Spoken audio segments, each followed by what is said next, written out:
If you would, please silence your cell phones. We know we need that.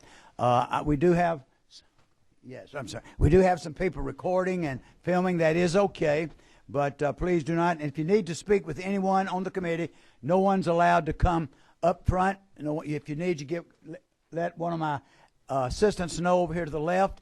They will be glad to take a message to who you want to see, and they can talk with you afterwards to get the message to you, but no one's allowed to come up here during the meetings. So appreciate that.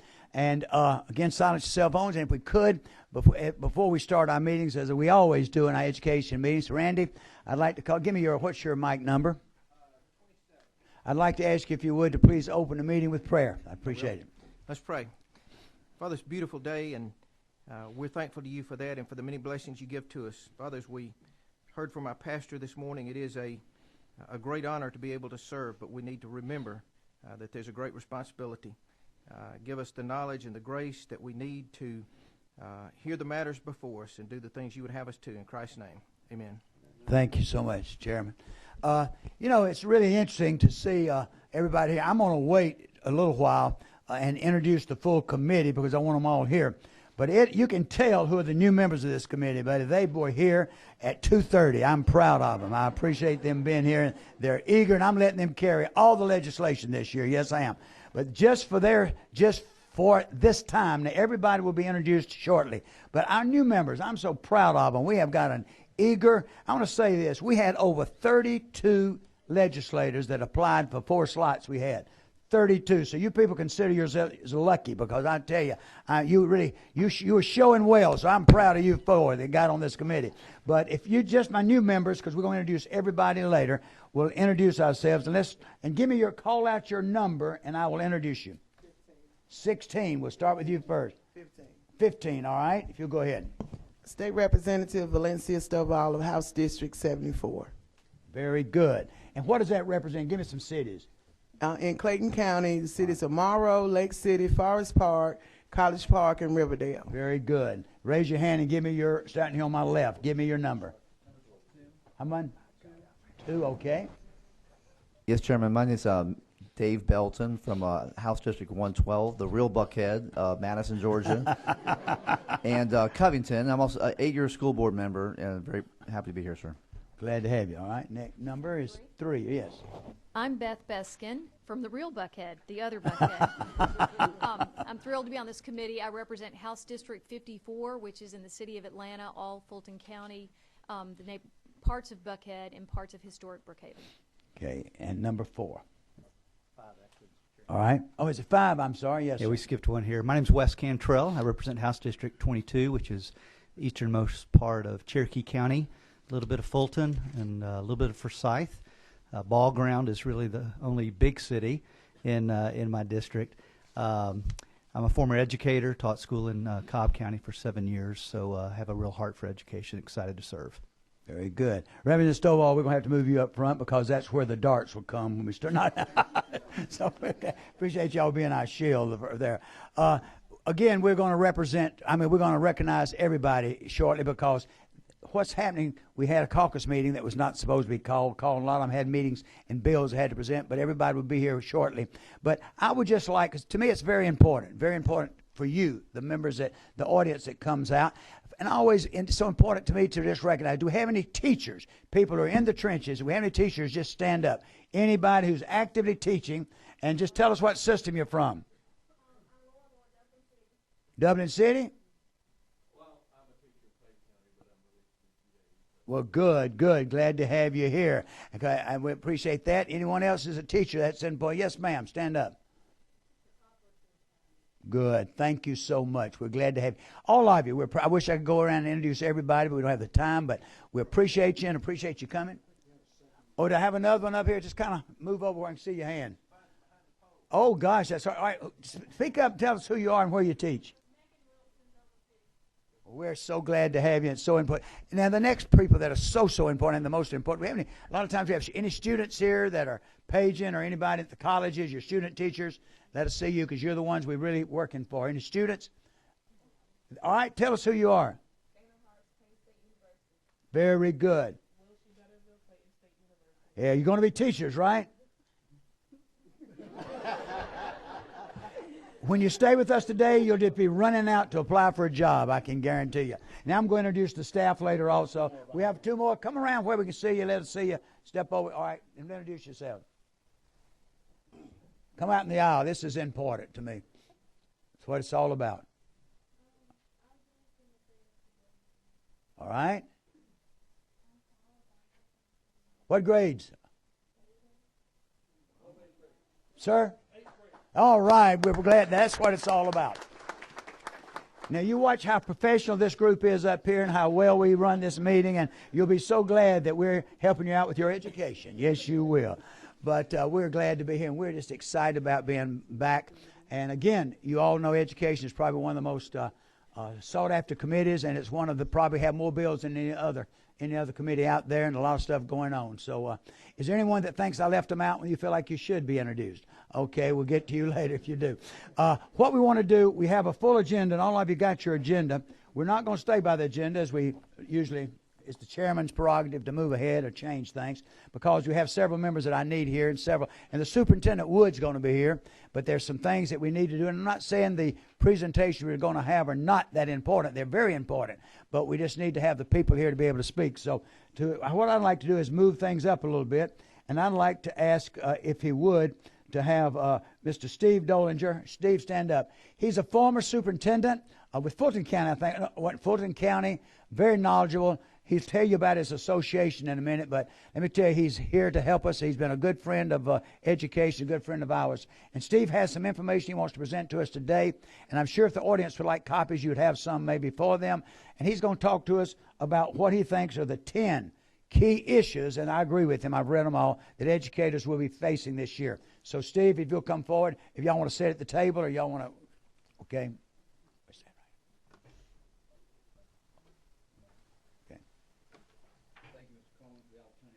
And if y'all would, eat that mic, because we can't, all right? Thank you, Chairman Coleman, for the opportunity to be here today. We're part of the Georgia Partnership for Excellence in Education. We're a nonprofit organization that was created 22 years ago by the Georgia Chamber and the Georgia Economic Development Association to be that nonpartisan voice for education policy. One of our key products that in fact this is the 11th edition, is our top 10 issues to watch. These are not all the issues in Georgia, and they're not in a hierarchy order, but there's certainly 10 of the issues that are really important. There will be a slide up there in a few minutes. We hope that we give it the 10 for the audience so they can just kind of follow through. But generally, the layout of this, the first few pages are metrics that we track over from year to year that show that whole birth to work pipeline and how Georgia is doing compared to the nation. Then each of the issues is presented in a research format. We look at a national scan to see what's the overview.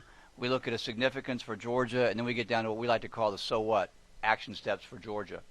So as we go through these during the year, we have a lot of folks in the education policy space, government leaders, business, education leaders, that give us ideas and suggestions. And then in the fall of each year, we pull a group of those folks together and then talk about what are some of the pending issues. We'll hear of some from legislators that could be pending legislation. We know we track things nationally. We realize there are issues like this year assessment is a big deal, and the conversation we're having with DOE about that. One of the pieces in this edition is also look at the race to the top. Since Georgia finished the 4 years and the $400 million effort there, that was really kind of a guiding post for us. Well, we worked with the Department of Education and actually did another document that's much more thorough that looks at that 4 years and $400 million and gives an assessment and a status and a critique of that work. So we've given you both of those, and for the audience, we have hard copies, but these are on our website and readily available for anyone who'd like to pull these down. The person who does this research and writing is Dr. Dana Rickman. She is our Policy and Research Director, and I will turn this over to her now to go through these. And I understand, Mr. Chairman, that we have about 10 minutes for each of these. One thing I would like, as you present each one, we'll pause just a second, and any of you have a burning question, I'd like for you to wait till the end, but if you can't, you have a burning question, just click on your button. You see there on your mic, there's a little button you can press there, and it'll signal you, and I'll let you ask a question. Only committee members can ask a question, so, okay? And if there are any legislators that are in the crowd that would like to come up and hear, you're welcome to come up. Senators or House members, come up and take these other seats too. You're welcome to. All right?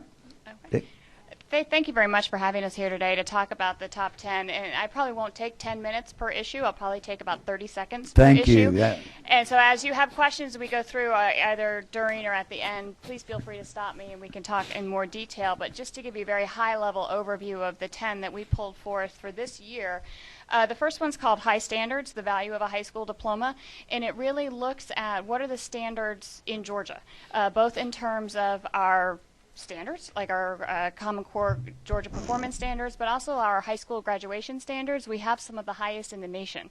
And so a lot of times Georgia gets dinged for having a low high school graduation rate, but we're one of the few states in the nation that requires 4 years of math and 4 years of science. And so what does a high school diploma mean? Are we rigorous enough? It looks at issues of that nature. The second issue is assessments. How much is too much? We all know that we are no longer going to be using the CRCTs, the old standardized assessments, but we have the new Georgia Milestones assessments that are going to be that are being implemented this year. This issue touches on that, but it also looks at the broader questions of assessments in general. We've heard kind of a lot of pushback, I think, from parents and some teachers that we're testing too much. And so it looks at the issue of what's a good assessment, what do we need it for, why do we need high quality assessments, and what are we doing with them in the districts and in the classrooms, and what should it really look like to have a sensible assessment system to help our students learn. Issue 3, district governance. I know all of you are, of course, aware that by June of this year, all of the systems across Georgia, the K-12 systems, have to say if they're going to be a charter system, an IE square system, or status quo. And so this issue really looks at what does that mean for the individual districts? What does it mean to be a charter system, not to be confused with charter school? What does it mean if they want to stay status quo or traditional system? And we'll be spending, immediately following this presentation, we'll have about you're going to be hearing each of these. That's critical. And that's something that you need to stay here for this. That's critical to hear that one, so appreciate it. The fourth issue, to elect or appoint, the question regarding the state school superintendent. I'm disappointed Vice Chair Dudgeon isn't here right now because from what I understand there may be a bill coming about if we're going to constitutional amendment suggestion to change the way we currently elect our state school superintendent, and to change, maybe we should have that appointed and maybe bring our changes in how we get our state school board as well. So the issue looks at what are other states doing across the nation and what that might mean for Georgia. Issue 5, funding reform. How do we divide the pie? This issue isn't so much on how much should we be spending on education, but really how do we divide up what we are spending on education. One of the things that I've been saying for a while now is that we really don't know how much education costs. We have set up standards and outcomes that we want for our students, but it looks to me like a very black box. If we put money in, black box, outcomes come out.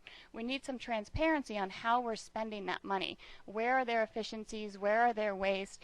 Does it cost as much as we think it does to get the outcomes we want? Does it cost more? Does it cost less? I don't think we're really able to answer that question right now. Issue 6, early learning. Challenge accepted. I think most of you know that for years now, Georgia has been a leader in early learning, especially in our nationally recognized pre-K program. But under the leadership of former Commissioner Bobby Cagle and the current Commissioner of Department of Early Care and Learning, they're really making a lot of great strides forward in terms of increasing the quality and accessibility of early learning, especially for the 0 to 3 population. And the state has received an early learning challenge grant, and there's really a lot of exciting things happening for our littlest citizens right now. And I think we're ready to sort of lead the nation again on high quality and access for early learners. Issue 7, post-secondary success. On the other side of that pipeline, we all talk about that we need 250,000 new graduates by 2020, and we need more middle skill workers. We have a relatively high unemployment rate, but we also have a lot of jobs that go unfilled. And so this issue really looks at what Georgia is doing to fill those jobs, to bring our unemployment rate down, but to get more of our adult population and our kids coming out of high school skilled and ready for those jobs. And we have 2 pieces of legislation that's going to help deal with that a little bit. We'll talk about that in a few minutes. Plus, Representative Nix, that's been his passion for the last, 4 or 5 years. And hit 180, what was it, 180, the bill, you had 180, 186, and so we'll talk a little bit more about that. That's a critical one too that the Governor C wrote in on, right? Issue number 8, charter schools, new challenges. I think that we, as a state, we've really moved past the old debate of charters are good or charters are bad. Clearly, charters are here to stay. There are some excellent charter schools in our state, and there are some that do not perform as well. And so there's still some outstanding questions on how do we support our high-performing charters more, how do we replicate the lessons learned, and what do we do about charter schools that are not performing as well. This also brings into the broader question that we'll probably hear more about of Georgia's version of the Recovery School District, the Opportunity School Zone, and what does that mean for our state, for our chronically lowest performing schools. I assure you that that's going to be a hot topic because with the recovery schools, and I probably have I've had more conversation this session than ever before with people that are talking about various components of the charter. So that's going to be a hot issue. So I'm encouraging you to read all these things too when you get home. Just take this thing and read up on that one. Thank you, It is quite the page turner. Yeah, I mean, you'll just fly right It's something through you it. really want to read. It's just great reading. Yeah. And we're zeroing in here on the end. Issue 9, equity in education, access and opportunity. As Steve mentioned before, that we look at these 10 issues as some of the pressing issues that are facing our state in education and the hot topics that everybody's really talking about. But we also take this opportunity to maybe raise up an issue or two that we feel really does impact educational outcomes, but is perhaps not getting the attention it deserves. And we think that access and opportunity for all of our students is something that we need to look at as a state, especially for our ever-growing low-income population, our rural population, English language learners, things of that nature. They really affect how we as a state perform. And finally, issue 10, race to the top. Now what? For those of you that are not excited about this 50-page report, there's a 4-page version at the end of this book that really summarizes at a very, very high level the main tenets of the Race to the Top grant, what we said we were going to do, what we did accomplish, and where as a state we might think about going next. Questions. Now's the time to light up the board here. If anyone would like to ask a question about any of these or any topic on the report. Anyone here have a question? I see none. So, no one? All right. Take these home. I encourage you to look at them, and I encourage you to read them. If you have any questions, as I said, Steve is always available. And if you would, tell them y'all are located, tell them where you're located, and they need to see you. We're right downtown. We rent space in the Georgia Chamber since they created us, so we're right downtown on Peachtree Street. But all this information is also available on our website, which is www.gpee.org.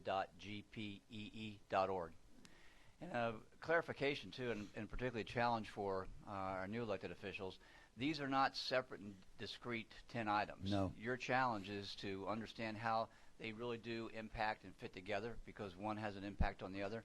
So that becomes part of our challenge in our legislation work. And please tell them just who is involved in putting all this together. Input from where, what, how, and help determine these. Well, Steve likes to say, and that he's right, that as of January 1st of this year, I have already started thinking about what 2016 would look like. And so one of the things we do is that we really do a survey of the research and the policy landscape about what's happening, both nationally and in Georgia. What are legislators talking about? What is going on in DOE? Are they rolling out new initiatives like the teacher evaluation system, for example, and things that we know that are going to be facing our teachers in our schools from early learning all the way through post-secondary. Around August, September, I bring together some base ideas that I have, but I bring together a rather large advisory committee.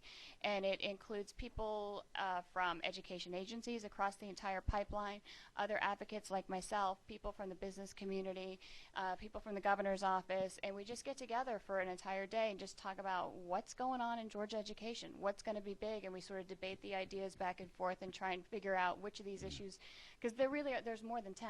So which are the ones that we really want to highlight for the coming year? And so it rolls out that way. If parents want to have input or want to give you if they have concern and want to say some things, how would they go about giving you input? Oh, easy. Just contact me at the partnership, and my contact information on your website. Is on the website, gpee.org. Just contact Dana Rickman. And we do get a lot. We do a lot of public speaking engagements like this, and we have representatives from the Georgia PTA come and participate in this meeting, but we communicate with parents and teachers all the time. Okay.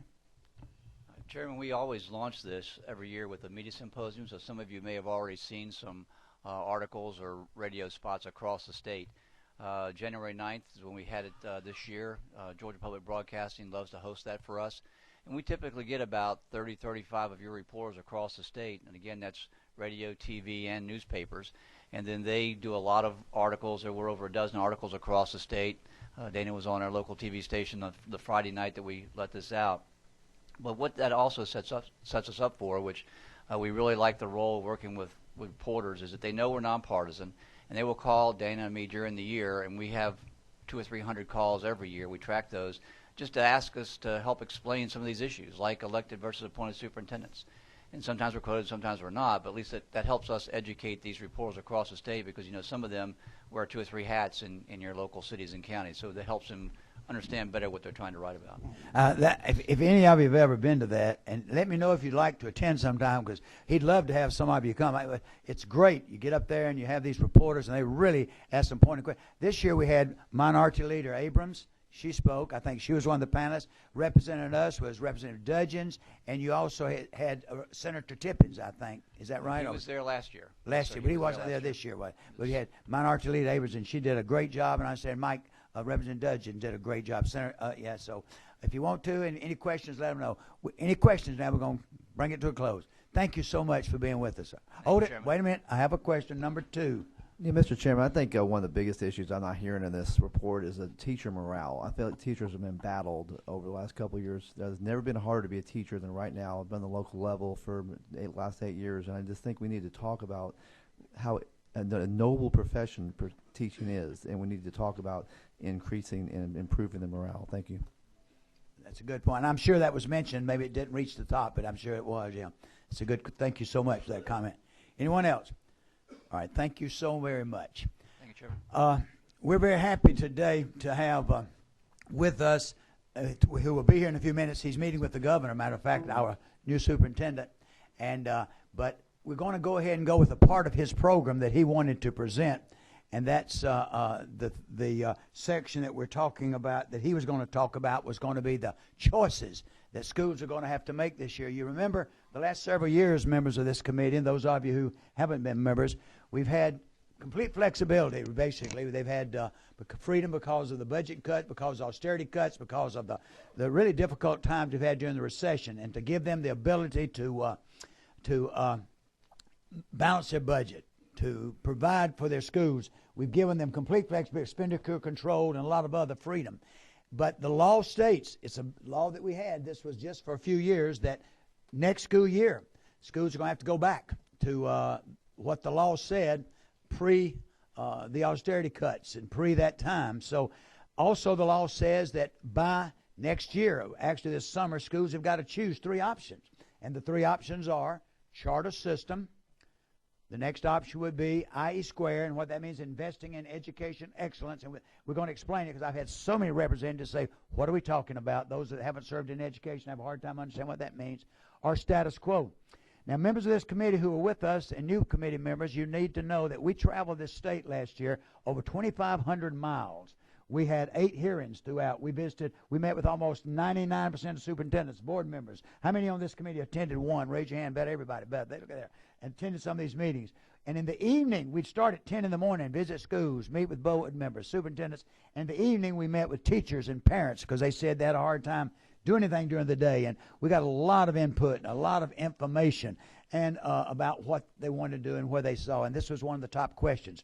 So what we're going to do, I'm going to ask Lou Erstein, where's Lou, to come forward and just explain the system. Then we're real happy today to have with us a good friend of mine. I see him sitting back there.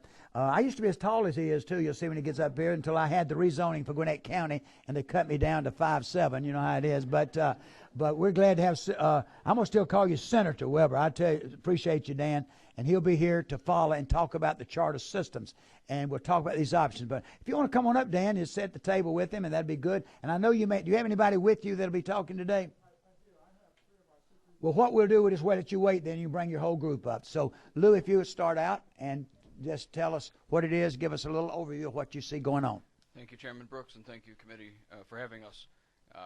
We also have with me behind me as my backup our state board president and vice chair, and Dr. Gary. Well, you know, I was going to introduce him later, but okay. With the State Board of Education members, I'll tell you what a group, stand up, that are with us. I know the chairman's here. All right, then there's my board member back there. And introduce yourselves. Go on, tell us where. I want you to tell them who you are. And which is your representative up here? All right, okay.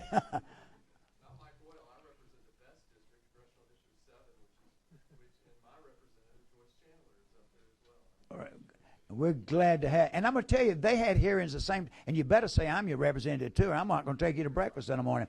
But I want to say we had, y'all had, I think, 14 sections of hearings y'all were having, and they traveled the state over, and they also looking at this whole thing of state standards and have done a marvelous job, and I appreciate it. And while we're at it, let me do this. All state, anybody that's connected to the State Board of Education, stand up where they can see you. Anybody with the state board, you work for them. What I mean, come on ahead, all of y'all stand up. Anybody, I don't mean you're on the state, but you work for the State Department, rather. I'm sorry, the State Department. Good. They always come. Oh, sorry, I left them out. Go ahead, Luke. Thank you. So what I've put in front of you is a 4-page document. The first is kind of small print, but it's a 1-page summary comparison. It's a landscape, and I'm sorry I did not bring the DOE magnifying glasses for you. But what it does is in 3 columns shows you the 3 choices that the chairman mentioned. In the first column is the investing in educational excellence, the IE² choice. In the middle is the charter system choice, and on the right is the status quo system choice. And then I'll go down the rows and basically distinguish between each of them on several criteria. The first is what's the definition. So the first 2, charter system and investing in educational excellence, are both a performance contract. A school district would choose to sign a performance contract with the State Board of Education in which they would agree to hit certain academic targets in exchange for waivers, the waivers that the chairman mentioned. So flexibility, waivers of Title 20 law, and that's fundamentally what the 2 options are, the 2 flexibility options, a performance contract. In IE², the waivers that are granted are specifically listed out and requested and granted on a 1-by-1 basis. And we have 4 existing IE² contracts, and they have between 15 and 20 of those waivers listed. In charter system, the waivers, it's called a broad flexibility waiver, and it's everything waivable in Title 20 is waived as part of that performance contract. So you have much more flexibility up front with a charter system. With IE², you kind of lay out, what do I need, and work with that list. But in both cases, you're agreeing to higher academic targets. And we'll talk about those targets in a second here, but that's the key. For status quo, there's no performance contract. There's no choice to be under any requirement to raise test scores. There's no expectation that any waivers would be granted. In fact, the law is clear, that's right out of the statute, that you elect to not request increased flexibility. You don't want waivers in exchange for increased accountability and defined consequences. You don't want any of that. You're going to remain under all current laws, rules, regulations, policies, and procedures.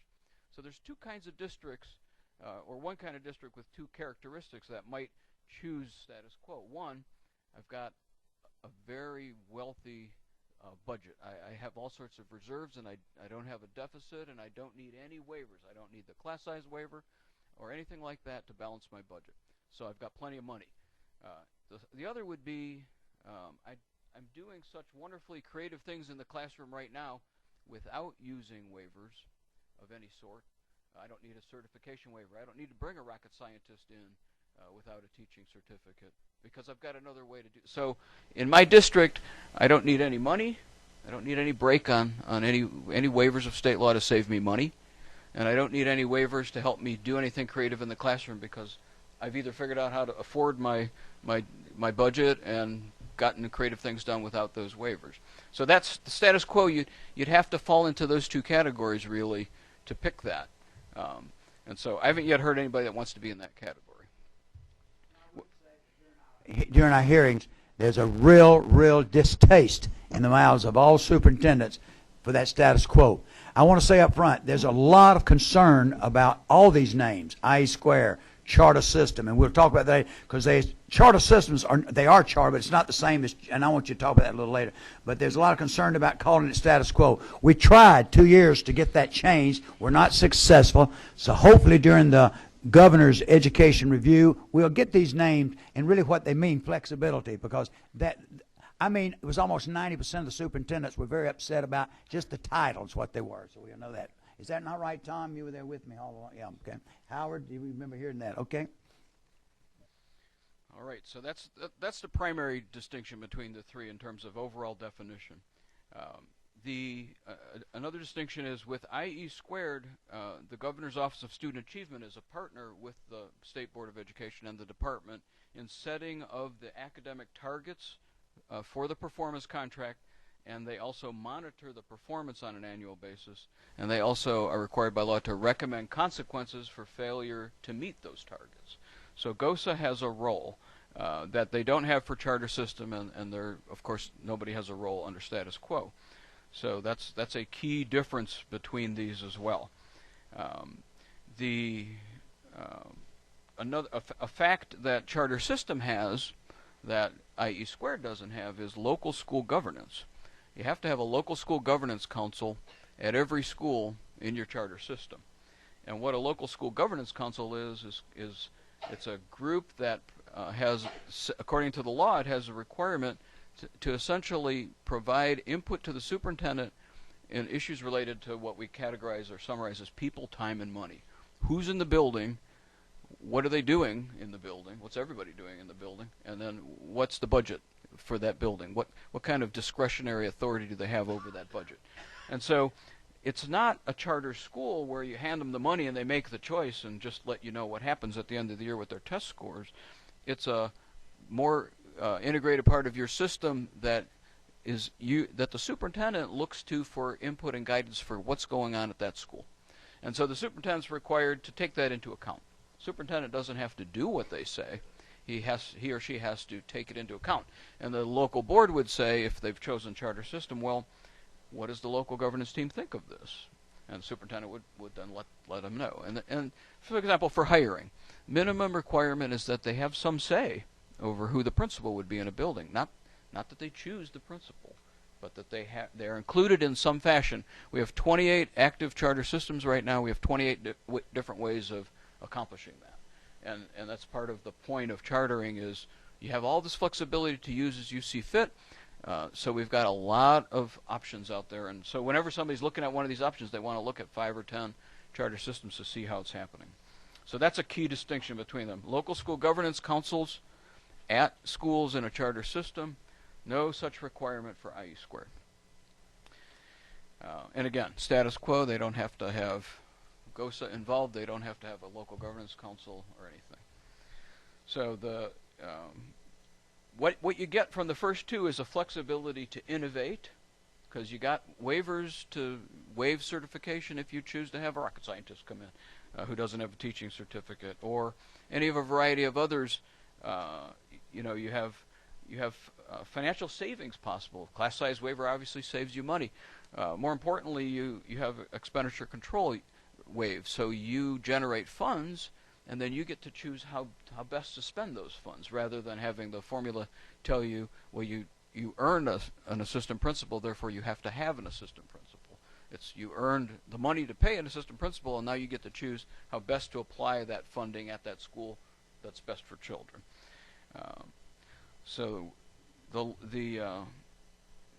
So you have the financial savings and the flexibility to innovate in the education for both a charter and IE squared. Again, you don't have those options under status quo. You do have a loss of governance, a possible loss of governance under IE squared. And a lot of folks were initially concerned about this loss of governance, and that's why we only had 3 IE squared systems and 28 charter systems. But we've helped folks understand that the law says, well, there's 3 options for that loss of governance, but that's not, the law doesn't limit it to those 3 options. Those 3 options are the school would be directed to become a charter school, or it would be directed to be run by a high-performing district that GOSA would select, or that it would be operated by a for-profit or non-profit entity that does whole school management.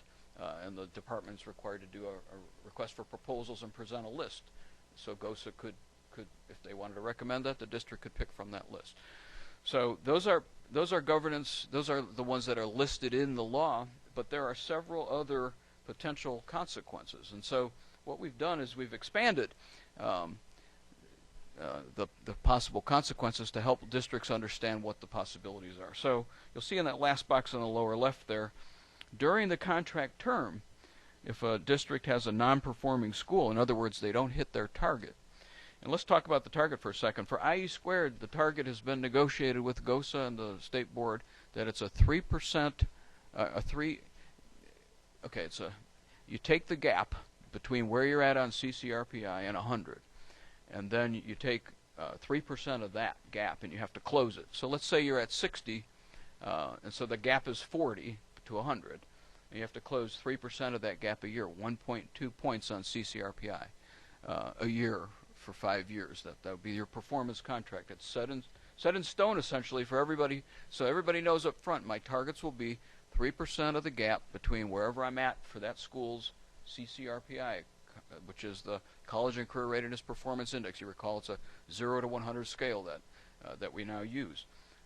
So that's a fairly reasonable gap closure performance. So, but if you fail to hit those targets, then the expectation is during the term of your I-squared contract you would do something about it. And our good school districts are doing things about it, and the examples that we've now used and included here are things that our districts are doing.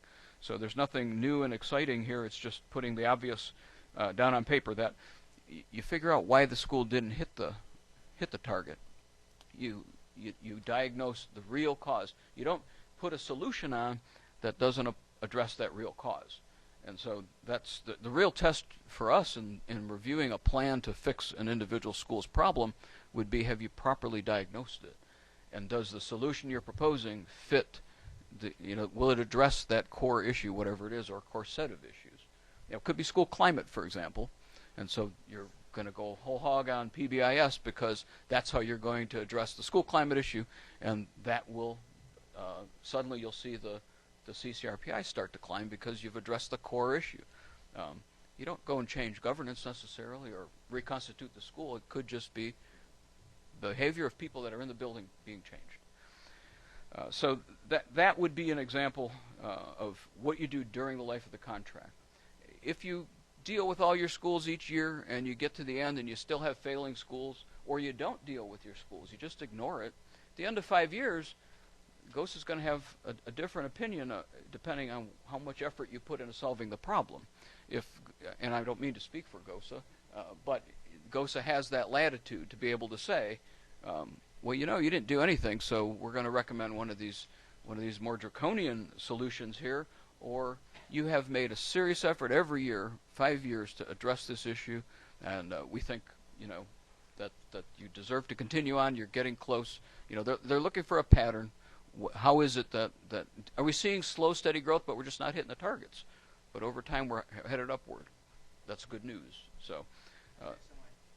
GOSA, tell them what that stands for. I'm sorry. GOSA, again, is the Governor's Office of Student Achievement. Good. I just said, okay, good. Thank you. Education jargonese gets in trouble sometimes. That's right. So all right, good. CCRPI is not spelled S-E-E, it's S-E-E, so sorry. Thank you. So IE squared, what's different from 6 months ago or a year ago is we've clarified, number one, we've reached an agreement with the State Board and GOSA on the Governor's Office of Student Achievement, on the 3% targets. So that's set. Rather than negotiating those individually and so on, it's just 3%. That's the measure we as a state have convinced the federal government we are now using instead of AYP, which is the old thing required under the No Child Left Behind. So that's our state's official way of measuring school performance, CCRPI. So that'll be the measure, 3% gap closure. One thing I should mention, though, if you're in the upper quartile at the beginning of your I-squared contract, in other words, your school, let's say the upper quartile is set at 81 on the CCRPI schedule. So if I have an 82 at a particular school, I don't have to go 3% per year. I just have to stay in the upper quartile.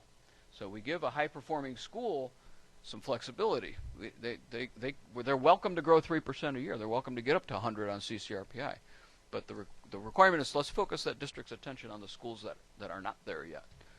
So you might recall that high-performing thing that was.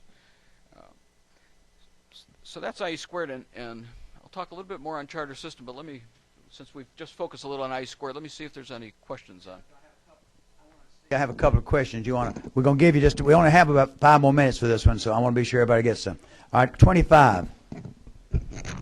You partially answered my question, which was going to be, what causes the difference in which one you choose, and you suggested the possible loss of governance was one major one.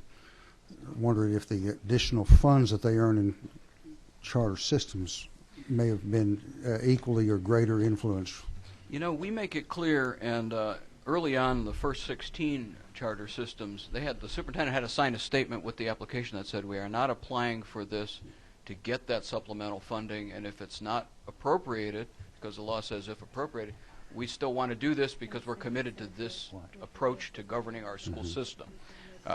So we don't believe that that's the case, especially since, and we've made this clear, that money has to now be spent on certain things, either training those local school governance councils or implementing the innovation that also goes in your charter system contract, that is what it is you're going to do differently to get those scores to hit those targets, or letting the local school governance council decide how to spend that money, at that extra money at the school. They report that information to you? They do on an annual basis as part of the annual report. That's now reported. In fact, we have a lot of that data for several years. So that that doesn't allow you to put in your general fund and keep your deficit from being bigger. You pretty much are committed to using it for certain things. I'm conducting a coup as vice chair to ask the next question. So just to summarize, Lou, because 2 years ago, IE squared was a scary monster to a lot of districts, and we only had 3 districts doing it. So the big difference, if I'm summarizing right, is by making the goal something that is achievable, because some of the goals in the original IE squared were very high goals, and making those goals very standard and achievable, and also emphasizing the fact that the punishment wasn't going to be conversion charter, which is what everybody was thinking, that was going to be automatic. So is those 2 things is what really sort of made the IE squared more accessible to the community? I think that you pretty much are on point, because we had over 50 letters of intent for charter system, close to 50. We now have 14 for IE squared, and so that tells us where we had none. So once the word got out that there was some more kind of possibilities, that it wasn't as bad as it looked, there was a significant jump. Okay, thank you. All right. Number 10. Okay. All right, my question for the IE square, who takes over the schools once they lose their status after 5 years? It depends on what the Governor's Office of Student Achievement would recommend to the State Board and what the State Board would approve, because there's latitude on both of those parties. The requirements set in the law, that those 3 choices I mentioned of charter school, that would be a conversion charter school, and so that conversion charter would be held by the local district. The second option, run by a high-performing local district somewhere else in Georgia, chosen by GOSA, it would be that district. And then the third would be whatever for-profit or non-profit entity was chosen from the RFP process to do whole school management. But so if it were one of those, then that's who would be in charge. If it were the more mild loss of governance, because right away in year 2, if my school has failed twice, I'm a superintendent, I will say to the school, okay, you're going to lose some freedom right now, because I'm going to make you give me a remedial plan to tell me how you're going to fix your school, and I'm going to approve it, and the local board's going to approve it. And, oh, by the way, we're going to send it to the state board. So all of a sudden you've got people in your business, if you're a principal, that weren't in your business at that point. So you've lost some measure of independence and autonomy. And then over time, if you can't turn things around, and of course your district will support you to turn it around, then at that point, there are other options that we throw out here as possibilities. Perhaps you need to reconstitute that school. Perhaps you need to change the leadership of that school. Perhaps you need a lot of extra training for the teachers and the principals. Perhaps that you got all the right people there, all the resources, everyone's well trained, but the students need more time on task. So maybe you need an after-school program, or maybe a Saturday tutoring program. So those are the kinds of things that, you would implement those things to try to get your school out of the non-performing status.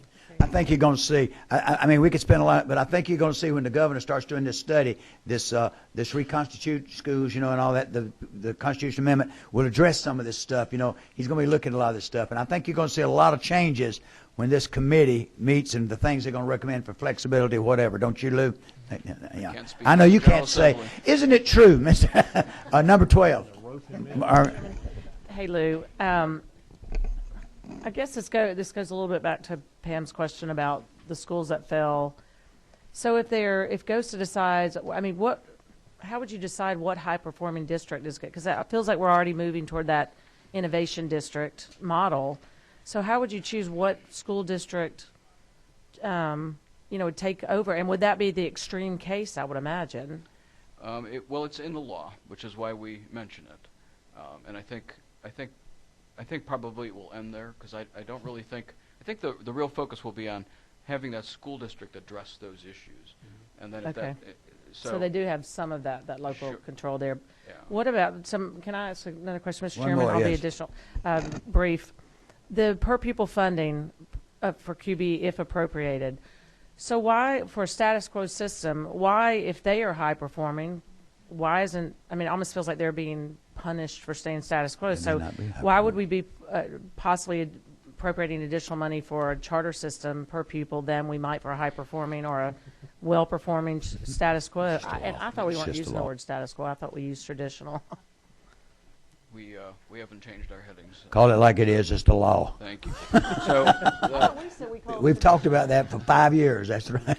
there's two right, parts, Howard? Two parts to the answer. The first is if the system's already high performing without the appropriation, then they're probably fine. The second is charter system. That money is really intended to support that dramatic change you're making, because you're turning your system upside down. If you choose charter, you're going to have these local school governance teams. You have to train them. And then you're also committing to implement certain innovations system-wide, and you need to fund those. And you're also giving those school governance teams the right to choose how to spend some of that money. So it's not that you're giving them extra money just as a reward. It's specific to implementing the model you've chosen. Okay.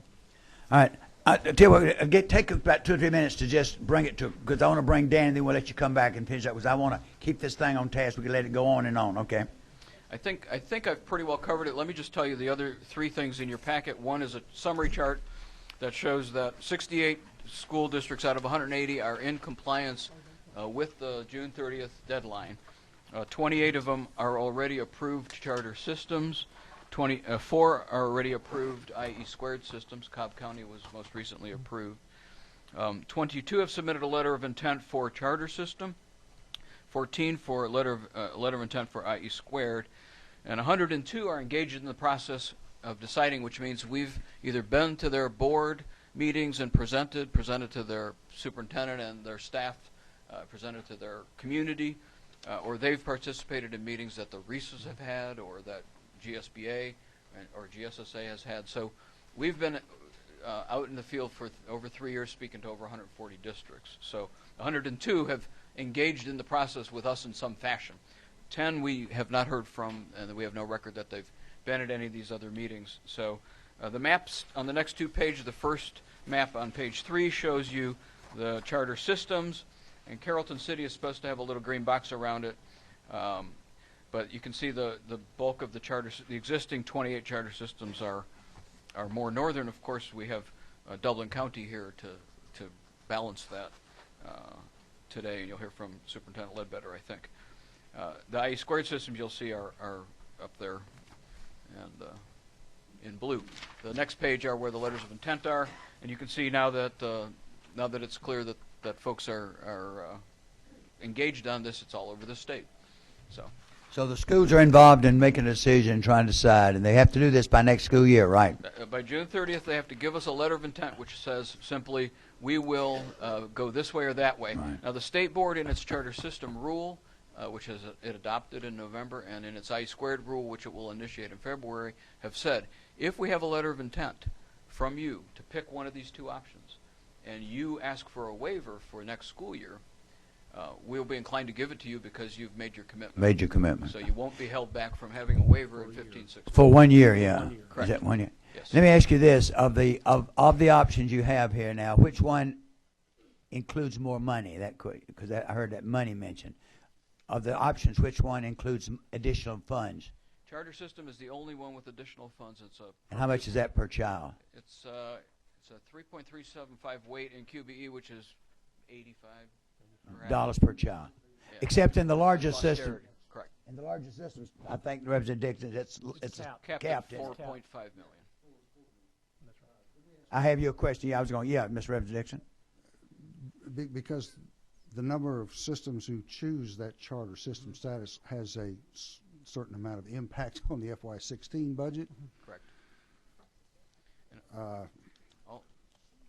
The ones who have already filed the letter of intent, is that information, was that in the DOE's Yes, request? it was part of the estimate.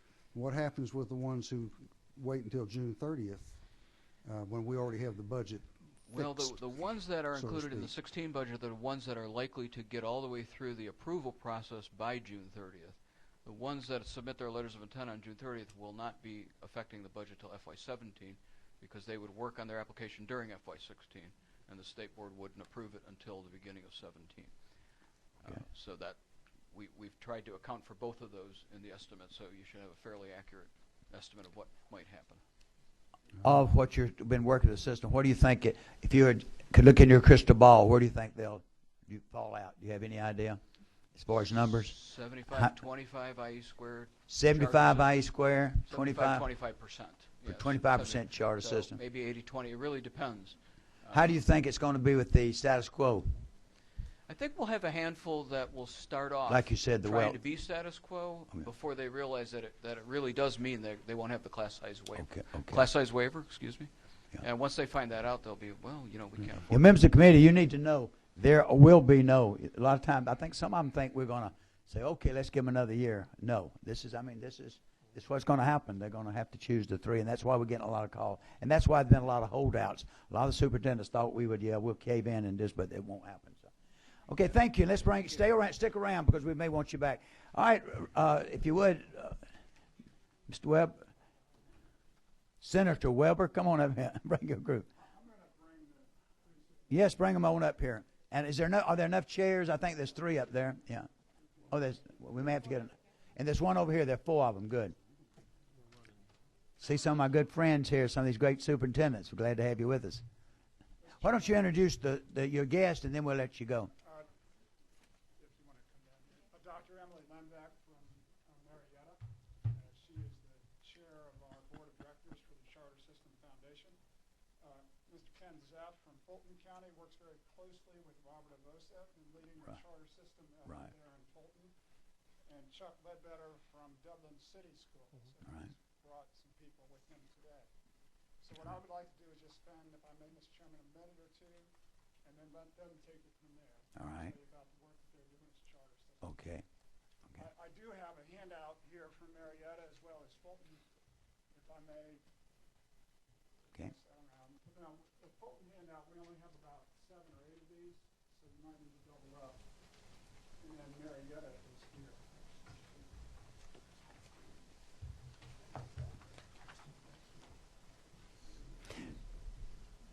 For members that don't know, Dan Weber here, Mr. Weber was the chair of the Senate, and he and I worked together for years, and so he's now, give us your official title with the charter schools. My name's Dan Weber. I serve as the executive director for the Charter System Foundation. The Charter System Foundation was formed about 1.5 years ago by a number of our charter system superintendents who came together to form a nonprofit to support the work that charter systems are doing. What that means is that we do workshops throughout the year around Georgia. There's a workshop going on today, in fact, in Putnam County, and there are a number of systems there in attendance who are considering or in the process of becoming a charter system. And we use some of the funding that is given to us from our charter systems voluntarily to pay consultants to provide this training. We also do a newsletter. We also do general workshops for our superintendents and their staff to come together several times a year to discuss ideas and share innovative ideas and practices that they have. We do have a legislative workshop scheduled here at the Capitol for February 4. Y'all probably have gotten an email on that, may not realize it, but we would welcome you to come to room 125 that day. We'll be talking policy ideas with a number of DOE representatives and having a board meeting that day. So the Charter System Foundation is governed by a 7-member board comprised of 7 of our charter system superintendents. As far as staff, I'm part-time. I do have a full-time assistant who works with me. And as I said, the funding that we get does come out of a small portion of that $85 per student that comes from the state, as Representative Dixon was pointing out, for charter systems. The Charter System Act, may or may not know, was passed in 2007. And I don't want to reiterate what Lou has already said, but essentially it comes down to this. A school system can contract with the state to get complete flexibility under state mandates under Title 20. In exchange for that, you have to do 2 things. You got to promise in your contract to achieve higher performance goals, and you've got to drive decision making down at the school level where the people know the students the best. So that's really what a charter system is. And with that, I'd like to turn it over to Dr. Lembeck and let her tell you about what Marietta is doing. Thank you. It's a pleasure to be here, and I appreciate all of you listening to us at this time of the day. And I also want to thank you, Representative, for saying this, that the teachers need some attention right now, because they are working harder than ever in a time of great change and accountability. We became a charter system. We were one of the first 4, and we were approved in 2008. So we're actually in our 7th year of being a charter system. It was a great learning experience the first few years, because schools have operated the same way forever. And so when you think of everybody being in the box for decades and decades and decades, it's really hard sometimes to people to realize they have the flexibility to create and use your time, talent, limited resources, and partnerships in a very different way. We took to heart the need to innovate, and we also took to heart going for higher accountability. When we started with the charter system, we had about 43% or so of our students exceeding standards in at least one area of the CRCT in grades 3 through 8. And each year we watched that increase until last year we were at 60%, a little higher than 60%. So I can say that as far as flexibility goes, we have opted to begin to use flexibility from the state salary schedule. We and Fulton County have started working on compensation redesign.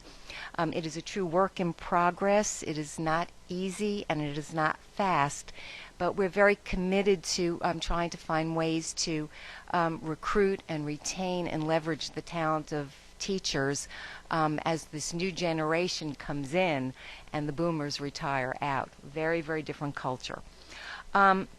We use flexibility. We're going to use it this summer in a different way. We're going to bring our ESOL students in during the summer and extend their year of speaking English as opposed to being home all summer, not hearing English. And we're going to give them less treatment in ESOL services during the year. So perhaps they won't be pulled out of all their subjects all the time. So we're going to try something different with flexibility that way. We use class size flexibility, and we've done that prior to all the waivers that were given out when our economy cratered. We are going to examine course exemptions due to participated in related activities. And we are combining funds. We used to have our state staff development in this silo, and our IEP, Instructional Extension Program, in another silo, and we never had enough money for professional development that our teachers really crave and need right now. So we just combined them, and that came out of the schools. As far as school level governance goes, that tends to be the scariest part of it for school districts, and a great learning experience for all. But we've had great things come to us from our schools. Alternative staffing allotments. In Marietta City Schools, we say you have these many students, so we are going to give you this many teachers and this many APs and so this many PE teachers and whatever it is. But now we have school governance teams coming together and saying, you know, we would rather have, instead of that extra half of a counselor, we would like a parent liaison. Well, if that's what you really need and want, it serves us fine if that's what you want to do. And we've had many instances of that. Our school governance teams have actually researched and revised their Choice Academy themes. Each one of our elementary schools has a Choice Academy. And they've gotten together and they've said, this is really not working. And they've come up with different themes, including becoming a primary year's IB, and including really going to SMART goals. And I don't want to take everybody's time. I will tell you that if you go through this, you can look at the way we used our charter system funds on the other side. They're going all for good purpose. Many of these deal with giving innovation grants to the school governance teams to decide school-wide what they want to do, and to individual teachers, some as pay for performance and some just to incentivize innovation. We produced something called Innovations and Inspirations, which is a published document. We did it e-document because it was less costly to produce, where they share their research projects that they've done in their classrooms, what's working, and share effective practices throughout the district with all teachers. And then Dan finally wanted me to mention to you that we are charter friendly in general. We've partnered with State Charter, Provost, Graduation Achievement Center, and we have in-kind in terms of they use space in one of our schools. And then we also are partnering with a startup to bring a neighborhood school to Franklin Road area, which is an area that really needs parents closer to their schools. So that's what I want to share because my colleagues have lots of other Are you a things. school of choice by that? I mean, do you allow others to come to, can they pay the local tuition and come to your school? Do you allow choice? You've always done that. We always have in Marietta if there are seats. But what we've had for the last probably about 8 years now, 7, 8 years now, is we allow choice within our school district if there's seats open. Right now we're getting ready to tell parents where the lotteries are going to take place. So. Okay, good. Thank All you. right, good. Now, if you would, we're going to move on and then get your questions. So just jot down your question. All right. Introduce yourselves and tell us. I'm Chuck Ledbetter, Superintendent of the Dublin City Schools. I would like to start by saying, you mentioned before the tour that y'all did last year, and Chairman Coleman and others who were involved, I want to tell you how much, as superintendents, we appreciated, and I've heard over and over from other superintendents, how much they appreciated that and felt like y'all were listening, and we were understanding more what you were having to go through, and y'all were understanding what we have to go through. Thank you so much for that. There are a couple of things that I want to tell you about what charter system has enabled us to do, and I've spoken with many of you before, and I don't want to go back over replowed ground, but so I'm talking about a couple of new things, and one is I brought a teacher, Miss Laura Lords, and a couple of students, 2 8th grade students, Paula Bondock and Jaleisha McRae, and these young ladies are some of a group of students at Dublin Middle School who are getting Microsoft industry-level certification, professional certification through Microsoft during this school year. Ms. Bondock has already gotten 3 professional certifications. Ms. McRae started a little bit later and has already achieved 2. The students work at their pace and at their rate, and the freedom that our flexibility allows us is we are giving any of our students who get professional certification will get a high school credit and it will be a gateway course to any of our CTAE courses, because every CTAE pathway requires technological knowledge. So they can prove their knowledge. They've got the professional certification that they can use when they've graduated to help them make money. At the same time, it leads them into any pathway, 2 more courses, and they've completed the pathway. We're able to do that because we have that flexibility, and it makes sense. So I would like to say I appreciate them coming. I wanted to be able to put some faces with the program that we're doing. Walk on up, ladies. When we started this, Ms. Lord started doing the work and preparing, and she said, "Gosh, I don't know if the students are going to be able to do this." And the students dove right in and swam. You know, it's amazing what our students can do when we give them the opportunity. But one other thing that we're doing and we're looking at. Thank you very much. I appreciate it. Yes. I'm going to put you on the spot. Come on up here, girls. What do you tell us about? What do you think is so innovative and creative about your school? What do you love about it? Get up to the mic there where we can hear you. Come on, one of you, just tell us what you think is so. You want to feel like talking? Come on, this is your chance to shine. You want to say anything? Come on, tell us, why do you love what's so great about what you're doing? Huh? What are you going to do when you graduate from high school? Would you tell me on the way? I want to go into the medical field. Into what? Medical. Good. You think you're being prepared at your school for that? Yes, sir. Well, good, good. You think your teachers give you enough time you need to do what you want? Yes, sir. Good. What do you want to do when you graduate? I'm still thinking about it. I'm hard of hearing.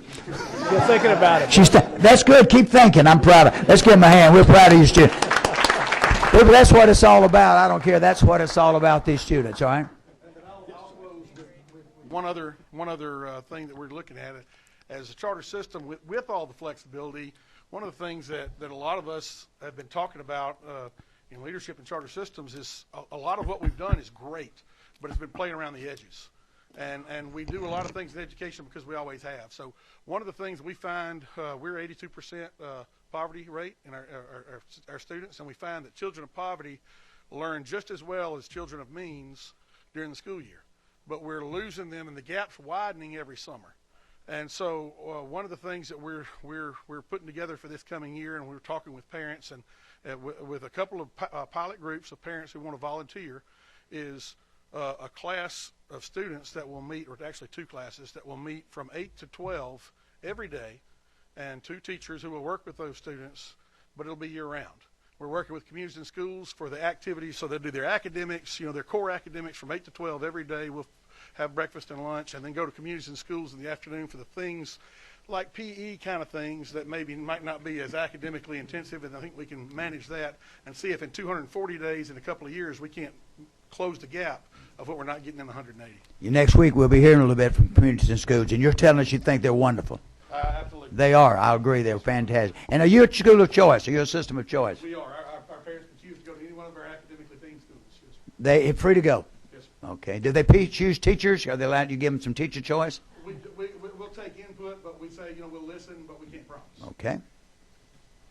Now one of our larger school systems. Thank you, Chairman Coleman. We really appreciate the opportunity to be here. My name is Ken Zeff. I'm the Chief Strategy Officer at Fulton County Schools. And my colleagues have done, I think, a terrific job talking about some of the flexibility that the charter system affords. I really want to talk about the school governance councils, because that, to me, is really what's made a difference at Fulton County Schools. There is this idea, and it's long been enshrined in Georgia law, about local school advisory councils. But at our schools, that looked very different. Some schools parents were actively engaged in the conversation about what happens in the building.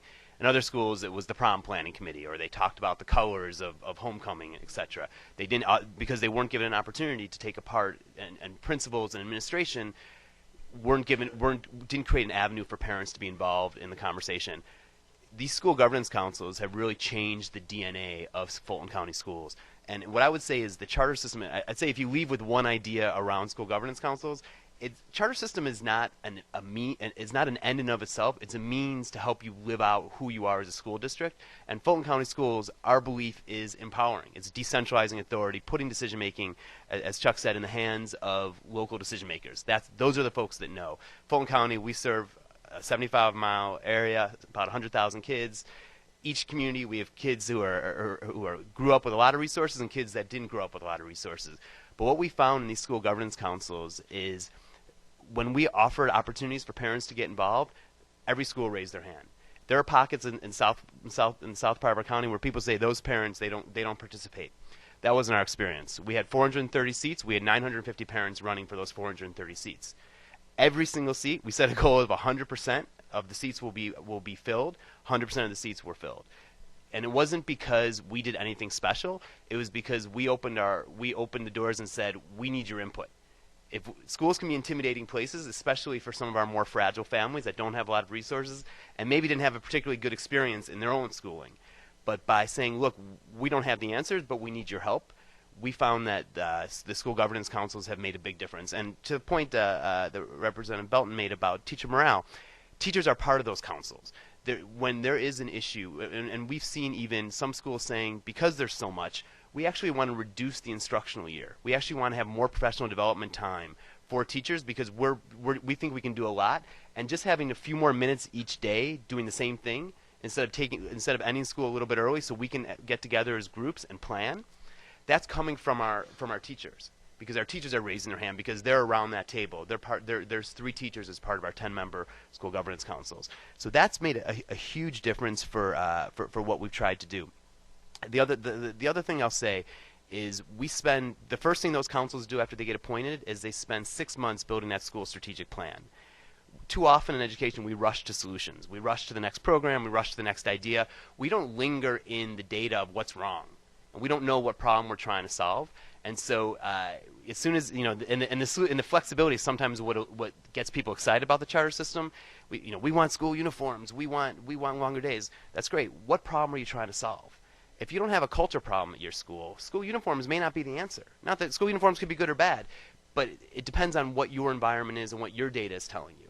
And that becomes that you build that institutional ownership of it. And the principal is the chief executive of the vision of the school governance council. It's not the principal's school, it's the community school. And it makes it a lot easier for the principal because they're doing it shoulder to shoulder with their parents, their teachers, and there's community members that are on that board too. So I would say that this idea of local school governance has really been the transformative aspect, and it ties into how we use the charter system funds that are actually our board set those funds aside to our Fulton Education Foundation, which is a separate local businesses in the area. Those schools, all of our schools, have the opportunity to come forward with their strategic plan, with some ideas. They don't come to the district. They don't come to my office. They go to the foundation, and they pitch their ideas. And they say, here's our strategic plan. So we want, for example, we want to have some professional development days, but we need some high-quality instructors to come in and teach those days. They explain how that fulfills their plan, and the foundation decides if that's a good idea to fund, and sometimes pushes their thinking and wants to understand how we're going to measure that. And it's given an opportunity for our business leaders, who too often we walk around with a cup in our hand and say, "Do you have any money for us? Do you have any money for us?" We need expertise. The money on the margin isn't enough. We need folks who run businesses, folks that are leaders in our community, to review what we're doing and say, this is a good idea, this isn't a good idea. How are you measuring it? How are we going to know if you're successful, and really push our thinking? So we appreciate the opportunity to pursue a charter system. It's really tapped into the essence of what Fulton County is and to who we want to be as a system.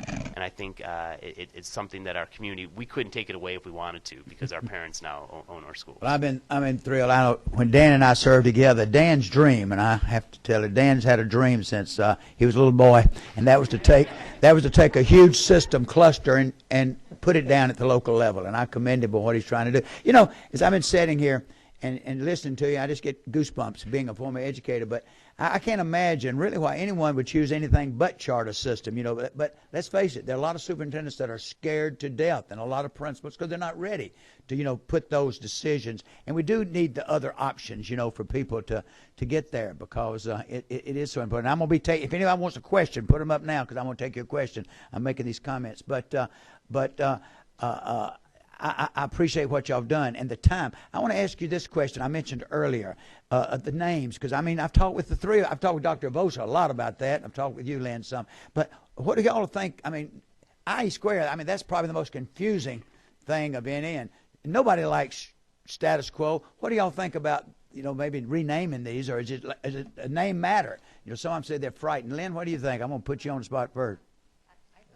Here's the mic. I liked traditional. It's traditional. But Yeah. IE squared is just, you always have to stop and think, now what does that stand That's for? yeah. So it's just another set of initials and numbers. Yeah, and we the have education lots of those. jargonese, right. Right, but for charter system, the intent is there. You think it's okay? Yeah, it is because about it's chartering. charter. Correct. I just want to add one idea on the charter idea. We had, in Fulton County, we had 7 conversion charters, which is basically a Right. school that raised their hand and said, we want nothing to do with you anymore because you central office are not letting us be who we want to be. Once we converted to charter system, they all turned their conversion charters in. They said, finally, you're We're where we wanna want. be.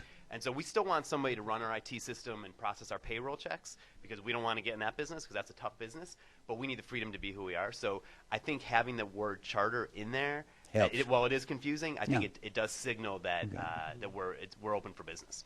Let me ask you this one other question. I want to commend you. I know Dr. Vosa talked with me about his dream of his really struggling schools finding the best leader, because I've talked to y'all about leaders are critical ones, and pay them a little more and putting them in there and saying that his failing schools, he's not putting first-year teachers. They've got to be 5-6-year teachers with paying them more. Is that have y'all started that or tried that? We are actually doing that this year. Dr. Lembeck is doing something similar called strategic staffing, where we've solicited funds from our local businesses. We've raised money, and we have, for our 3 low-performing schools, in 3 lowest-performing schools, when they have vacancies, they get to choose from the top 25% of Fulton County teachers, and we will pay those teachers $20,000 more over 2 years. This is based on a research study that was done in North Carolina that they have a significant difference. And the most exciting piece was in that study was after 2 years, 60% of those teachers stayed at that school. Yeah. So it wasn't just so we invited 500 teachers to participate. 150 are participating in the interview process. It's not for everybody. If you live up in Milton, you may not want to drive down to Fairburn. I mean that's okay. But for folks that want to do it, we want to provide them extra compensation, and we can tell our schools then that are struggling, the cavalry's on the way. We're sending our best and brightest. And Dr. Lemon, you're trying something similar to that too, aren't you? Our strategic staffing is going to be more related to critical needs areas. Okay. And also, we're also, through the compensation redesign, we're providing enhanced roles and responsibilities for some of our effective teachers so that they can make more money earlier in their careers. We're going to take about 2 minutes. Dr. Ledbetter, do you have anything you've done special with salaries yet? I know y'all are talking about hiring adjunct professors some and a lot of that too, right? Okay. We're not as far along as they are. Of course, I've got 1 high school, so and 3 elementaries. It's a little harder, right? Right. It's a little different game. Okay, I'm going to take these questions. And let me tell you, Doctor, it looks like the superintendent's not going to show up, so don't worry, we're not going to keep it. So we're going to go on with the rest of the meeting. We're going to give him about 5 more minutes. All right, number 2. So y'all take one question, yeah? No, thank you, Mr. Chairman. I just want to say Morgan County has a charter school system, and the school governance council does 2 things. You're right, it does let the teachers involved, and that makes a huge input, and also the parents being involved. I found that if the parents don't care, the kids don't care, and it really is a huge way to get community buy-in, like we do in Morgan County, and it has great success rate for that. But I also want to talk about this more flexibility. I've read many times that Georgia in general has a good charter system, but a lot of other states have more flexibility than we do. And I think I'd like to comment about you playing around the edges. I think we have more flexibility, I would hope, in less paperwork for the teachers. Having a different accountability system, letting the charter school system figure out how would they do their accountability piece. So there's less paperwork, more time for the teachers, and I'd like to hear y'all talk about that. We would love the opportunity to look at creating a different accountability system that made sense for us. And of course, we're not allowed that. And we can't touch anything that the feds say, and that does restrict us. And especially as we try to look and we try to talk about not just playing around the edges, about what's really good.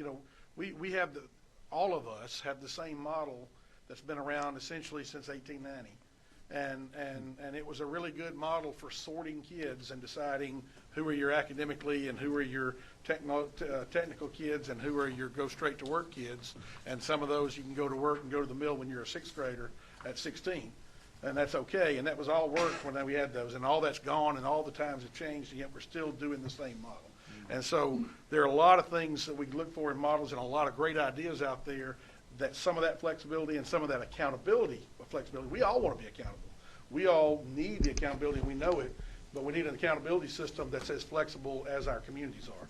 Well, I really like to see that. So, you know, less testing, less paperwork for the teachers. And to me, the end result is the scores, obviously. And you have to, at the end, you'll be accountable for that. But I think if you gave teachers and superintendents the power to do that kind of thing within a charter system, I think you'd get amazing results. Thank you. Okay. All right. We have number 12. I think it's Representative Kaiser. I think I'm sort of with the chairman, like, why wouldn't someone choose this charter system? And having helped open a charter school, and I know they're different, it is daunting and it's scary. So I guess my question is, are other systems reaching out to you? I mean, I'm curious if you're sharing your knowledge and what you've done so far. I don't know how many systems we have hosted over the years in Marietta City, but I would also say that as a foundation, we have very, very different school districts, and we learn from each other all the time. I mean, Chuck will say something to me, and I will go, "Oh my gosh, I gotta go back and share this." And it's the same way, because we're energized and excited about what we do, and we share with all of the other charter systems. And anybody that's been interested and gone through this recent decision-making process, I bet you've spoken with a bunch of them also. Yeah. I've been amazed at some of your conferences I've attended, how eager they are and how y'all do share. Yes, today, as I said, we're having a workshop in Putnam County where we've tried to target South Georgia schools, school systems. I think that's the 4th or 5th workshop we've had targeted at systems who are considering being charter systems, going through the application process. In addition to that, we've had 3 or 4 general workshops on other topics. And to go back to Representative Belton's questions about flexibility, one of the things we do as a group and as a foundation, we try to identify roadblocks that are preventing the use of flexibility. So on February 4th, when we have a legislative workshop, so one of the topics will be the federal overlay called Title I, and how we have complete flexibility in state law, but we keep bumping into that. So we have a conversation going on with the DOE about how can we maximize our flexibility. And there are a number of other instances like that, examples. You just entered it. Okay. I want to, I think it's good the way y'all shared and the way you do, and I think that's what's so important, the fact that they feel like there's someone they can lean on, they can help. And there's no use in reinventing the wheel, as y'all have said. You just give them the wheel and let them put it on their car. That's why it's been so good. All right, we have Pam. All right. Oh, is it? Who is it? Is it? Oh, I'm sorry, it's Representative Mayo. Okay. Thank you, Mr. Chair. Mr. Zeff, I recently visited a startup charter in Fulton County. I understand you're a charter system, but there's still some startup charters. And it came to my attention that when SPLOS are created, it has to be written initially in that to determine whether or not the startup charters are going to receive funding from the collection. And the most recent SPLOS in Fulton County did not include those charter schools, and I believe many of them are struggling to support their facilities needs. And I'm just wondering if there's any plan in place to address that, to make up the gap, and perhaps in the future consider them for your SPLOS. It's an excellent question, and by full disclosure, I moved here from Los Angeles 2 years ago, where I was a chief operating officer at a large charter management organization. So I'm down with charter schools. I believe in charter schools. I think that they provide an option for parents, and they exist well in the charter system format. It was not written into SPLOS. You are correct, and I think that we're having serious conversations about including them in future SPLOS. I think as evidence of our reconnection with our charter partners, we're using, as we move our facilities, are consolidating our administrative facilities, we're freeing up old buildings that we're not using, and we're actually running requests for flexibility or requests for proposal for charter schools, and we're giving those facilities to charter schools. So whereas we can't help, the law actually, the way it was written, we can't help our current charter schools. We opened up a Latin Academy in College Park, and we're opening up we have another request for proposal with an administrative building to invite more charters in that will serve our kids that are underserved. So it's a great point, and we're looking forward to including them in future SPLOS. Thanks. All right, Representative Glanton, last question, and then we're going to move on. So this is the last one. Then please hold your seat. Thank you, Mr. Chair. And he kind of answered most of my question there, and I wanted to primarily direct it to Fulton County as a charter district. do you have public startups? And you've answered that already. But the question I have is, how do you handle autonomy for those schools that are startup schools, and especially when you're dealing with HR, finance, teacher tenure, who writes the checks, these kinds of things? And I'm just curious how you handle that. Sure. So a startup charter is a much simpler model. So KIPP South Fulton is one of it's actually a Title I high performing school. It's one of the finest Title I or low income serving school in the state. The way a startup charter works is you take the number of kids you have and you give them a check at the beginning, or you give them a check, and they run their own systems. They do all their hiring, they do their evaluation, they do their curriculum. And startup charters are really on their own, free to innovate on their own in their own way. A Fulton County charter school, a charter system school, we provide a lot of that infrastructure. We provide the IT, the HR support, the curricular support. With a startup charter, they're really the idea of a startup charter is they're really running their own show, and we give them equal funding to our district schools. Follow up, Mr. Chairman. One more, yeah. Then we got to go. I guess part of the concern with that, and by the way, I serve as chairman of the board of Elite Scholars Academy Charter School in Clayton County, which is 2014 National Blue Ribbon designated school. So I just had to throw that in there. But the question I have is how do we attract schools, particularly within the district, because teacher tenure becomes an issue. And so these teachers don't want to come to these startup charter schools or stay at them because we're being forced to the autonomy. And we understand that that's the purpose. But with this autonomy, they lose that tenure. So we lose great qualified teachers in the district. How do we deal with that? So it's a challenge. I think there's a certain type of teacher that is drawn to a charter school, and they're often not teachers that are thinking about being in the profession for 30 years, which is great. I mean, I think the labor market's changing. I think millennials are thinking about the world differently. I think from our perspective, giving away facilities, which is what we've been doing lately, allows schools to free up resources to make those decisions to attract folks. I think teachers come into a school for culture, and they're coming because they believe they're supported. And so from our perspective, trying to do whatever we can to draw in high-quality charters, and really all we can do is the facility, and then give them whatever other support they need. Thank you, Mr. Chairman. Good question. Thank you. You know, one thing you said, I think, of course, the leader you put in that school, the principal, that'll draw teachers many times, just like a magnet. A good leader allows creative things, you're right, so and get them in there. All right, that's the questions. We want to thank y'all for coming. I mean, this was excellent, and I appreciate what you're doing, and I've seen it. I know you're doing a good job. And work with us as we try to clear up some of this language. These educational jargonese help us out this year. Dan, you can help us big time. And we get that cleared up, and we appreciate you coming. And let me tell you, members, now, this was, as far as I'm concerned, this is one of the most critical days we've had. We're going to be dealing with this big time this year. You're going to see some legislation coming. We're getting ready to sign that's going to be affecting all of this stuff we've talked about. The study commission that's coming up, especially this amendment. So I'm glad you heard this. This was critical. So thank y'all so much for being with us. All right. That was excellent. I appreciate the good job y'all did. Thank you.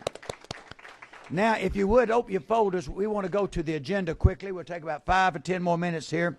We want to sign some legislation. We want to talk to you about your subcommittee work you're going to be doing.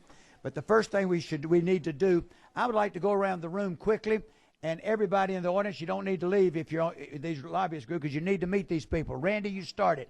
We're going to click you on, and you to tell us your district, tell us how long you served on this, and go to it, all right? Okay. My name is Randy Nix. I'm in House District 69. That is Troop Herd and Carroll counties. I have been on the Education Committee for 4 years now. Okay. And Randy's carried some tough legislation. And so you need to meet these new people, and all of you need to meet these. All right, next. Kevin Tanner, District 9. This is going into my 3rd year on the Education Committee. That's tough. All right. And the superintendent in our group, next. Tom Dixon, House District 6, been on the Education Committee since the beginning of time, I think. Yeah. And he controls the big money, too. All right. All right, next one, my brother Howard. All right. Howard Maxwell, District 17, Paulding County. I think I've been here 10 years. All right, now I want you to meet our staff, because I want you to, we couldn't do this without a great staff. So, Courtney, why don't you introduce yourself? She's been with me. Y'all know her when she was my administrative assistant. She's our researcher now.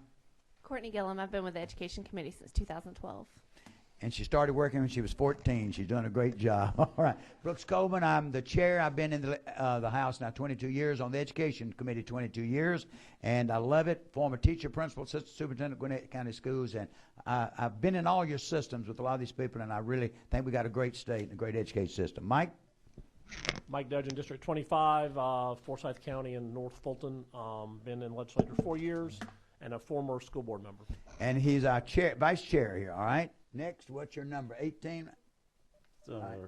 Mike Glanton, District 75, and I've been on the Education Committee now in my 3rd year.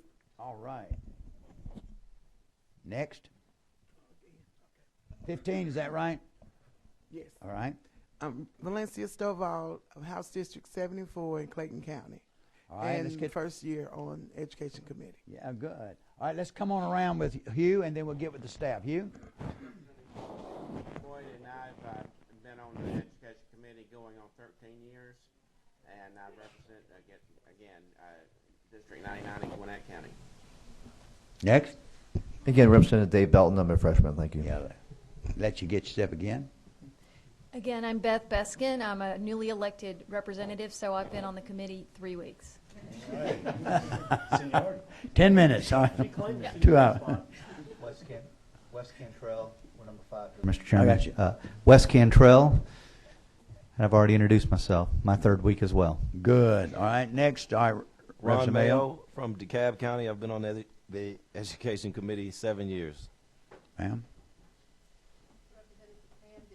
Wait, there you go. There, this thing won't. There you go.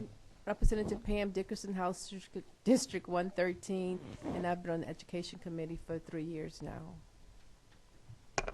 I'm Joyce Chandler, and I represent District 105. This is my 3rd year on education, and I am a retired educator, a teacher, and a counselor. I'm Margaret Kaiser, House District 59, City of Atlanta, part of the City of East Point, and going on my 9th year on education. Thanks, And I tell you what, she's an advocate for charter. She started, I think, the first charter school in the state of Georgia. All right. Now let's get the staff. I want to ask my staff, if they would, to stand up, introduce yourself. Let's start over here. Betsy, I'm going to tell you, we could not operate without good legislative support. This lady has been with us, and we've told Legislative Council, you touch her, we will riot. We will go to you. She is wonderful. I don't see how she puts up with it. Introduce yourself and tell us about you. Hi, I'm Betsy Howerton. I work in Legislative Council, and I've been staffing House Ed, I think, 8 or 9 years now. Yeah. Now I'm going to tell you, members of this committee, you can go to bed. That's who you go to if you have any education legislation, any questions you have. Go by and see Betsy. She'll help you out. The thing she can't do is tell you who did the bill, but you can ask her, isn't it true there's a bill out there you need to help me with? And she will be glad to help you. And, hey, my right arm up there, and she's here, and I love her to death. Stand up, Sheena.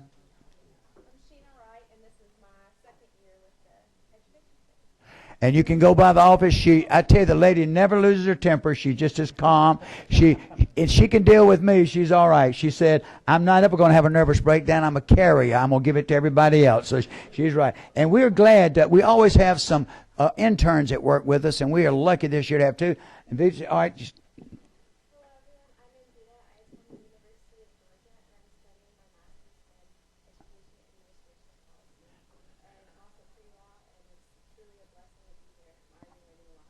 and she lives up in Swanee. She leaves home at 4:30 every morning almost to get here. So we're thank you. What's your mic number? 13? All right. Hi, I'm Brian Hines, and I'm a law student at Georgia State University, and it's my first year on the Education Committee. Glad to have them. We're going to work them to death. They've gotten everybody. Now let's go ahead. Is there anyone we've left out? Help me out, staff. All right, let's look in your folder quickly. Let's look at the rules. We've got to adopt our House Education Committee rules. Look at the page. There's 10 of them, 11 of them, rather. Anything I need to do? I have a motion to approve. Do I have a second? Any discussion? All in favor say aye. All opposed, like sign. They're approved. Good. Now, I'd like to, all right, we're going to do that yet then. Hold that. All right, next, I want to just make you aware, in your folder, you're going to find an information sheet.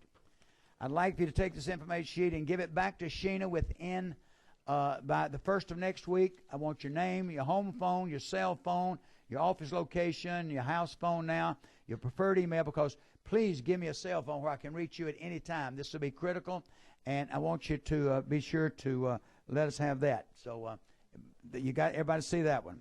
All right. The next thing I want you to look at is this wonderful, wonderful wanted sheet that we're going to put in the post office with all our pictures on it. I want to commend Anvita. She did that. She took your photos, so don't hold her responsible for what you are. It's what you took and what you put in your book. But this is excellent. That's all our committee members. You see who's here and who's on the committee. I want to remind you of 2 or 3 things. This committee works differently. You new members are going to find at the end of this session, you're going to have your chairpersons or the secretaries coming around to you collecting all kinds of money for recognitions for various things. We don't want to bother you with that in the House because we think that's annoying. We want to give you a time to be able to raise the money to do it. So we have dues here in our committee. The dues are $25 for 2 years. What a bargain, man. What a bargain. So Tom Benton will be coming around, and the first time, so remember, next week, bring $25 in cash. We do not want checks because we have had a couple bounce, and that's not very interesting. So, and so if you would bring the cash, that will be for flowers. We've had a couple of members, if any of you plan on having children, let us know where we'll have the money. So we don't give, we do send them to funerals. I don't want any of you to collect it, though, this year. We don't want to do that. But this will be for your dues, and so you won't be asked for any more money. I think that's wonderful.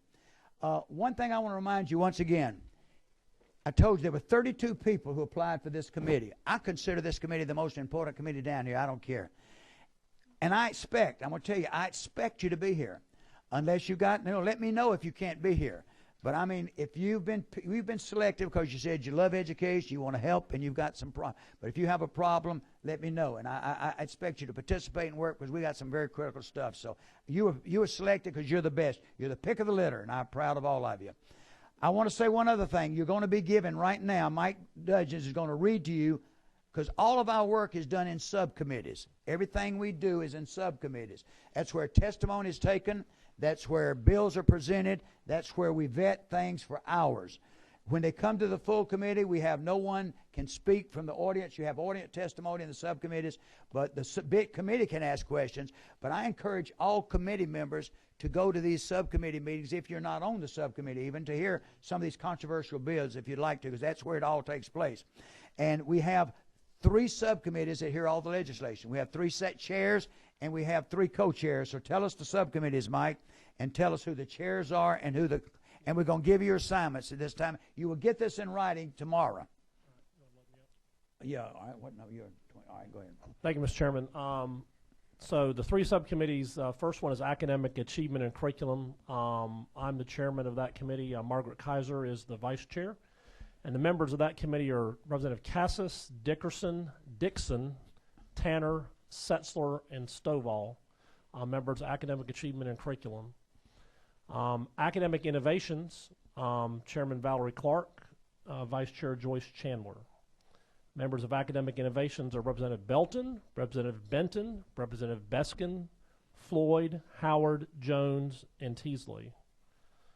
And then an academic support, Chairman Randy Nix, Vice Chair Representative Mayo, and then Representatives Cantrell, Carter, Glanton, England, and Maxwell. But it's also important that all the subcommittee chairs and the chairman of the committee and Secretary Benton, all of us are ex officio on all the subcommittees. And so, again, as the chairman said, it's very important. Sometimes we have a hard time getting subcommittee quorums together, so we're going to need everybody to if you notice in our rules, we set the quorum of those at 3. And also, the chairs of those committees could change the quorum if there's 1 person. I mean, 2 people there, so they could change the quorum. So we got it. That's important. All right. Yeah. All right. Now, one thing else I want to tell you. You have in your folder a little sheet like this. Look at it. This is our committee dinner. We have one committee dinner. We'd like to encourage you to come. It's lots of fun. We're going to have it. The Senate has asked to join us this year. Reluctantly, I did agree to allow them to come. But they will be joining us. This will be on the 17th of February, 6:30, Davio's. And there's the address. We'll give you more information if you need it. joint House and Senate. Now, I'm going to tell you, I'm a believer. I like early. I don't like these dinners you go. We don't like them. Our committee go in and stay at 7 or 8. We start early at 6:30. We're going to start eating, so y'all be there.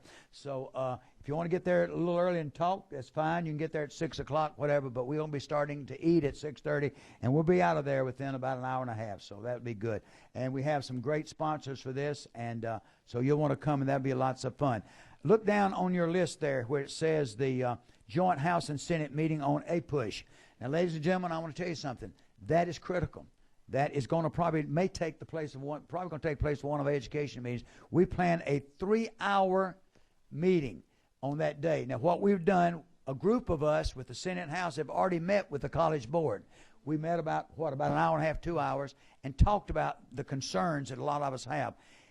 The guy that wrote the test, and a lot of the groups that wrote it, we're going to have what we're having. Lindsay's organizing it. We're going to have them. He can bring 1 or 2 people, and we're going to ask someone of you from the audience now. I'm telling you, because I know I see some of them have gone, and I hate that. I hate Tanya's gone. I hate Miss Robinson's gone. I hate that Judy Kraft is gone because they're going to be involved in this. But we plan to have this group to ask these questions, and they're going to be a debate for 3 hours. No one in the audience, as Lindsay said, he's not going to make this a circus. Won't be a lot of questions to the audience. So if any of you in the audience want to ask a question, give your questions to the members of your group that will be presenting. That information will be sent online, will be sent out where you'll know who the presenters are going to be and the questioners.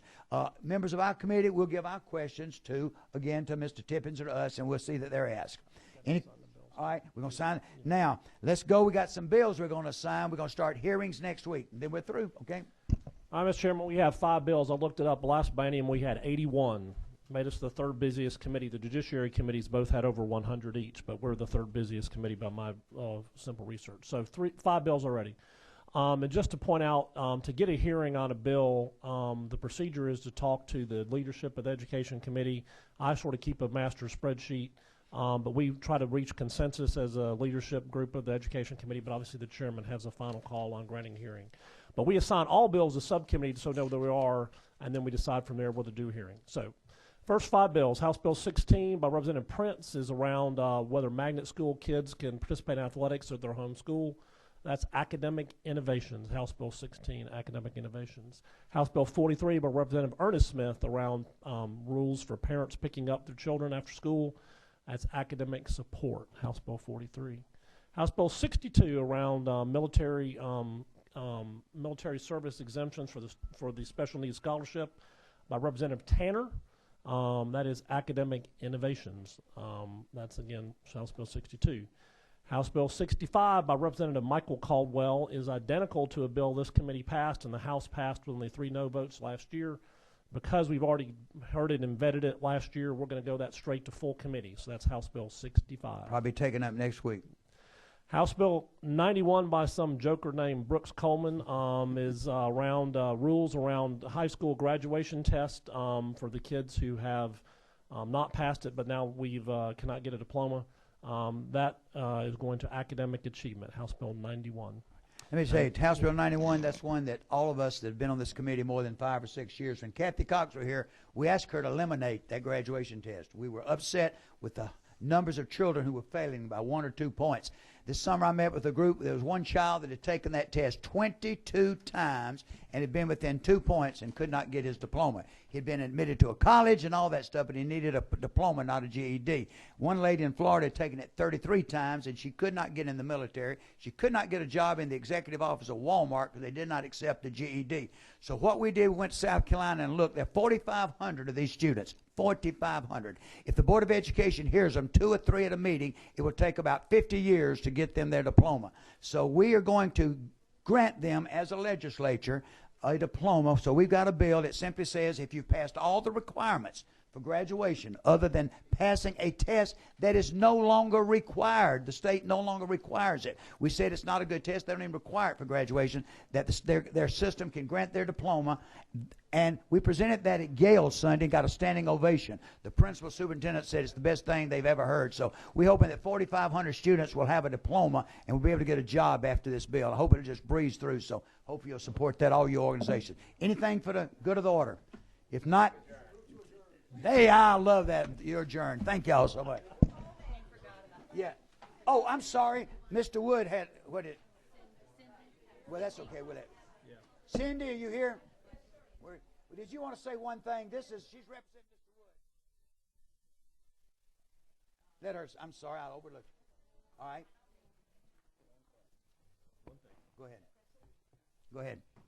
Mr. Chairman and Committee, I am not Superintendent Woods, but I am Cindy Morley, his Chief Officer for Governmental Affairs. He is tied up in meetings with the governor. Is sorry he could not be here. He wanted to present.